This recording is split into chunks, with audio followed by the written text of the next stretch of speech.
Hey, what's up, brothers? What's up, Facebook? Welcome to the Sunday sermon with me, Mike, your mentor. Appreciate you being with me tonight. Hope you had a good weekend and you're getting ready for the work week and whatever that looks like for you coming up. If you're watching the replay, I appreciate it. I appreciate you guys sharing these videos, liking these videos, and commenting, all that good social stuff. That helps a lot and spreads the word that I'm trying to share here. If you're new to this page, welcome.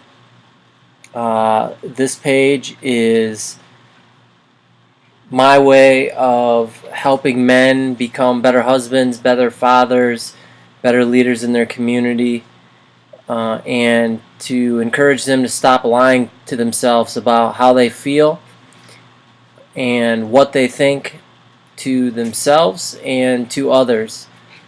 And my short story, or I guess a short version of my story, is I grew up on a house that my father was in and out of prison 3 separate times until the age of 10. And then when he got out the final time, he disappeared. Came back into our lives at the age of 15 and was around for a few short weeks until things broke down between him and my mom. And that led him leaving and then coming back high, tearing his shirt off in the front yard, threatening my mom and cussing her out, and then picking up a giant boulder and throwing it through the window of our front door, which then made my mom call the police, and my dad got scared and left in his truck and disappeared again. And then this started a 6-year cycle of my father showing up every 2 years and then disappearing again. He showed up at my high school graduation, told me, my brother, and my sister that he's sorry that he had been away and we hadn't heard from him, and that he would be there for us, and then he disappeared. And then he showed up again when my brother committed suicide when I was a sophomore in college with the same old song and dance, and then he disappeared again. And then he called me the day before my college graduation and said he was going to be there, but told me when I saw him to not be scared because he didn't look the same, and continued to talk to me. And then when my brain caught up to what he had just said, I stopped him and asked him what he meant, and that's when he told me he was diagnosed with stage 4 liver cancer, and the doctors weren't sure how long he had to live. So some pretty crazy stuff over that time period and leading up to that. My dad didn't make it to my graduation. I saw him a couple days later, and he went from looking like a very young, I want to say he was 23, so my mom was 43, so he was 63, a very young 63-year-old, because he aged very well, to looking like he was 163. He was literally a skeleton with skin pulled over him. And it was pretty scary. We talked for about 20 minutes before he had to go in and lay down because he was tired.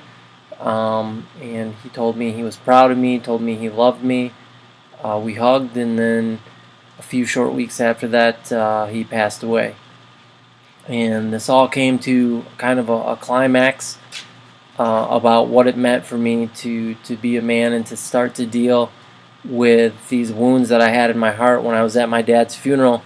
And after I said my last goodbyes, I went to sit down in my chair, and all of the anger and all the hurt that I had felt from him never being there started to rise up, and I cried pretty bad, and put my hands or my face in my hands and buried them in my knees, and just couldn't control all the emotion as it flowed out. And at that time, my life flashed before me, and my mind was going over all these events, and my dad wasn't in any of them, and that just continued to make me angrier and more resentful. And I thought to myself, the person in the box doesn't know anything about me. They don't know what I like. They don't know what my favorite color is. They don't know what I want to do with my life. And that hurt. And as I dwelt on that for the first time in my life, I heard God's audible voice, and He spoke to me, and He said, "I know everything about you, son." And then a undescribable peace came over me. All the anger left, and I was able to start to process that and deal and move forward. And that began a process of me exploring and coming to find out what it really means to be a man, not what society says you need to do to be a man, but what it really takes. Things that I was never taught, things that you're not taught in school, things in today's society which really aren't talked about. And that was a turning point for me that set me out on this journey. And here I am years later, and I just want to take the wisdom that I've learned over my 38 years and use that to make a difference in other people's lives, so that particularly men, so that we can answer that higher calling that's on our lives, because society in this world is the way that it is because we haven't accepted the responsibility given to us as men. So I'll leave it at that. If you want to know my story more in depth, you can check out the past videos on this page. I'm an open book. You can pretty much ask me any question you want, and I'm going to tell you the truth, because there's freedom in that, and for me and for you. So tonight is the Sunday sermon. This is where I just talk about something that God's put on my heart. When I made this content up about 10 months ago. So we're going to jump in and see what we have in store for tonight. So I'll share my screen with you guys. Alright, so the Sunday sermon, episode 25, and I labeled this Seeds of Destiny. And I thought this was appropriate because all along our life, God plants seeds of destiny and wisdom in us, whether we realize it or not. That could be directly through things that He says to us and He speaks to us about, and that can be indirectly through the people that He puts in our lives. In my experience, my own personal experience has been the latter. I've heard God's audible voice twice in my life. He's spoken to me in other ways. In the primary, holy cow, I can't talk tonight. And the way that He's primarily spoken to me has been through other people, and that was the other men that He placed in my life at such a young age, and through my adolescence, and even in my everyday surroundings now, as He continues to show me things and reveal things to me about being a man in manhood. So I thought Seeds of Destiny was an appropriate title. So this is Ralph Waldo Emerson, and he has this famous quote that says, "Sow a thought and you reap an action. Sow an action and you reap a habit. Sow a habit and you reap a character. Sow a character and you reap a destiny." So many people today, they want to find out their purpose in life. They want to find out their destiny, and a lot of times, myself included, we forget that that process of discovering our or getting to our destiny is a process of discovery, and a lot of times it starts with the thoughts that we sow into our mind.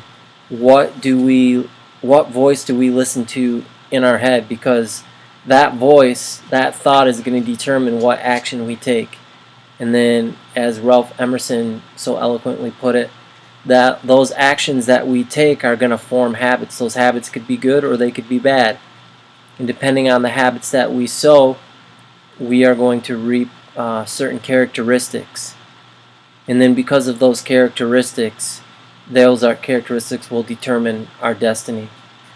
So we need to start with the seeds that have been sowed in us, or are being sowed in us at this point, and do our job to water them, or even if they're bad seed, to uproot them.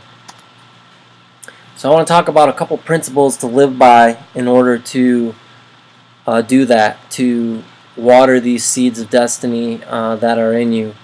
Because my belief is that we all have a purpose. We were created for a purpose. There may be thousands of Mike Kings in the world, but there will never be another Mike King like me. And I have a specific purpose that I'm called to fulfill in my life, that I was created for, and you have a specific purpose that you were created for, and no one can ever fulfill that. No one else can do that besides you. So the first principle I would suggest that you live by is to keep your word. And it's crazy to think about society today when it comes to keeping our word and doing what we say we're going to do. I think of my grandpa, who, as a builder in the early, I want to say it was the 60s or 70s, he borrowed his first $1 million with a handshake. Right? He went to the bank, told them what he needed, answered a couple questions, and then shook the bank manager's hand, looked him in the eye, and told him he would repay him every single penny. And then gave him the $1 million, and he repaid it. Today, our word is no longer our bond. We sign all these papers when we want to borrow money or we want to do something big, right? And even then, if we have enough money, we can find a way to wiggle out of that agreement, or to break our word. It's a lost characteristic in our society. The second thing, or the second principle to live by, is blessing follows obedience. And my experience has been exactly this. And that doesn't mean that we aren't afforded grace or we aren't afforded mercy, but when we're walking in obedience to what God is calling us to do, and asking and having for us, we are more apt to experience His blessing. And I just think of my own kids, right? And sometimes having things planned, coming home and wanting to do something great for them, and then coming home and finding out that they haven't been doing what they're supposed to, whether that's listening to their mother or fulfilling certain household duties. And then that blessing that I had for them has to be put on the back burner as they learn the appropriate lesson that needs to be imparted on them. So it's an interesting principle, but one that I try to live my life by. And by no means am I claiming that I'm perfect, because if you've been following this page for any length of time, as you've heard my story, you know that is not the case. And third, hold fast to God's promises. There's thousands of promises in God's Word. And in one of the past Sunday sermons, we've went over how God fulfills. Hey, you mind? Thanks. How God fulfills His promises, and we can see that in prophecy, right? God tells us the end from the beginning, and not only does He tell us, He then delivers on that, which allows us to know that we can trust Him, not only in those things, but also in the promises that He has for our lives. And then Jeremiah, Jeremiah 29:11, here's one of the promises. For I know the plans I have for you, declares the Lord, plans to prosper you and not to harm you, plans to give you a hope and a future. Let's talk about some practical steps in dealing with wisdom and cultivating those seeds that have been planted in you. First step is you need to find an accountability partner, and I suggest that you find one other than your spouse and of the same sex. And that's because guys understand guys and women understand women, and we all need someone that we can open up with. The goal is for that person to eventually be your significant other, but the bridge needs to be built over time. with your significant other. And the rule for that is to let the Holy Spirit lead you. God will let you know the appropriate timing for everything, because the right word at the wrong time can produce the wrong result. And that's what we don't want. We want the right result. And that's the importance of having, one, a good accountability partner, and two, listening to how God is directing you and instructing you. And never forget, iron sharpens iron as one man sharpens another. Number two, evaluate the relationships you have in your life. We all know life is short. Life can end at any time. We're not promised tomorrow. And given that, the amount of negativity that we allow ourselves to put up with is pretty ridiculous when you put it in that context. So you need to cut out the negativity. You need to surround yourself with positive, real, and transparent people. These are people that are going to tell you what you need to hear, not what you want to hear. And one way that I suggest you do this is you join a small group. And if you don't have a small group to join, maybe you start your own small group where you can be surrounded by some like-minded people who can sow into you and encourage you and hold you accountable as you do the same for them. Proverbs 11:14 says, "Where no counsel is, the people fall, but in the multitude of counselors there is safety." Right? Getting a lot of different perspectives, having wisdom from a lot of different people, be sowed in, or have that wisdom sowed into you from all these different people, will only allow you to become a better person and to grow in wisdom yourself. 3, find a mentor and be a mentor. We all have wisdom and life experiences that we have gained that others can learn from.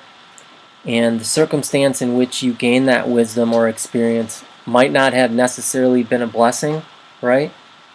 But what God did through that circumstance can be a blessing to someone else when you open up and share what you know and what you learned. And I think about what comes to mind quickly is my brother committing suicide. Right, that was a horrible and tragic event. That was extremely difficult for me, for my family, and for a lot of people. But God has used that event in so many different ways to reach so many different people and to make a difference in so many other people's lives. That has just had an incredible ripple effect that's literally affected thousands and thousands of people. So that's an example that comes to mind. And a question for you to think about, right, is why do you think the devil wants you to stay silent? Why doesn't he want you to share your experiences? Why wouldn't he want you to share your wisdom that you've learned in your own life through the things that you've gone through? And he wants you to stay silent because he knows the powerful effect that those things that you've been through and those experiences can have on another person, and how they can be used, especially if that other person is dealing with the exact same circumstance that you dealt with, and the difference that it can make in their life. 2 other things. First, if you want and need a mentor, you got to speak up. You got to go find somebody you look up to.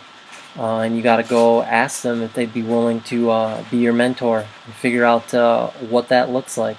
But that's not going to happen if you don't speak up first. And 2, if you're in a position to be a mentor, which we all are, you need to look around and you need to find somebody that you can take and share your life experiences and your wisdom with, who is not as far along the road of life that you can pour into. It's one thing to know something; it's another thing to teach something. And we've all been given these incredible experiences, good and bad, in our lives that aren't to be used just for ourselves. They're to be used to help others in their journey as well.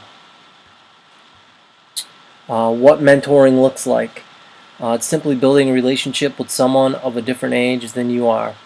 And you want to go by the rule of 10, which is finding someone 10 years older and 10 years younger. So if you're going to ask for a mentor, find someone who's 10 years older than you, who's in the next stage of life, so that they can use their experience and wisdom to help you through the stage of life that you find yourself in. And then if you're going to mentor somebody, find somebody who's in the 10 years younger than you, who's coming into the stage that you just came out of, so you can pour your wisdom and knowledge about that into them. There's a saying, I think it came from this AAU basketball, maybe it was a park in New York City, but this program, and it's called Each One Teach One, right? And it's our job to teach one other person. And if we can all embrace that, and we can all find one other person in our lives to teach, can you imagine the kind of effect that would have on the world today? So when it comes to being a mentor or having a mentor, go to lunch with someone for an hour. That's usually what my mentoring looks like. And then we just have a conversation. You know, they ask me questions, I ask them questions about where they're at and what they're dealing with, and I'm just open and transparent with them. You know, especially if you're the person who is looking for a mentor. No, let me take that back. Especially if you're the person who's in the place to be the mentor, the importance of being open and transparent. You know, these younger guys they're driving down a road and they don't know the potholes or the pitfalls that lie ahead, and it's our duty, brothers, to point those out to them and to have a real conversation around them, and to help them be able to see clearly. It's not to tell them what to do, it's not to boss them around, but it's to give them advice and use the wisdom that we've been granted from our experiences to hopefully help them avoid making crucial mistakes that we made, or just making them aware of maybe something that they haven't thought about. And invite them to spend time with you and your family. Experience is the best teacher. It's one thing to talk to someone and to share with someone, but it's a completely other thing to let them experience and see what that looks like, especially if you're someone who learns through watching other people. And that's my main modality of learning, is by watching first, seeing how it's done, and then copying that, and emulating that. And this person in my life for a long period of time, especially growing up, was a guy who I've shared with before on this page. It's Mr. Vanderpool. I mean, not only did we have lunch together, not only did he take the time to speak to me and to share with me, but a lot of that time was spent with him inviting me to do things with his family, whether that was come over for dinner, whether that was shoot some hoops in their driveway, whether that was go on vacation with them. He really opened up his house and allowed me to see himself in action in the way that he interacted with others, not only in his personal life, but as I got older, in his business life as well. So very important. Two more here. 4, take them to do something you enjoy and can teach them about. I'm thinking about all the things that I've taught my son over the last 2 years, as we've kind of just been focused on teaching him different life skills that he's going to need as he transitions into adulthood, and just being able to share some of the things that I enjoy with him now that he's older, and able to understand those things more fully. But yeah, teach them, share a hobby with them. Um, share one of your passions with them. Let them learn. Let them ask you a million questions about it. And then 5, another method is you can read a book together and meet to discuss this. Several of the guys that I've mentored, that's how it progressed after we met a couple of times and talked and shared. We'd pick up a good book and we'd read through it and we'd discuss it and break it down and how we think it applied to our lives and what advice we could give to each other from our own perspectives to help us out. One thing to keep in mind too is it doesn't matter if you're the mentor or the mentee. Like, wisdom knows no discrimination, knows no bias, no prejudice, right? Doesn't care if the person's older than you or the person's younger than you. We all have a lot to learn from others that are older than us and from others that are younger than us. So whatever position you find yourself in, don't be afraid to share. And that's a sneak peek of next week. Where'd it go? Oh, there we go. So that is it for tonight's Sunday sermon. I appreciate you guys tuning in. If anybody needs something, you know how to get a hold of me. Yeah, my prayer for you guys is that you just have a great week. That the things that you say and do would bring honor and glory to God and to your family. And then we will see you back here tomorrow for My Life Monday. Have a good night. Love you guys. Bye.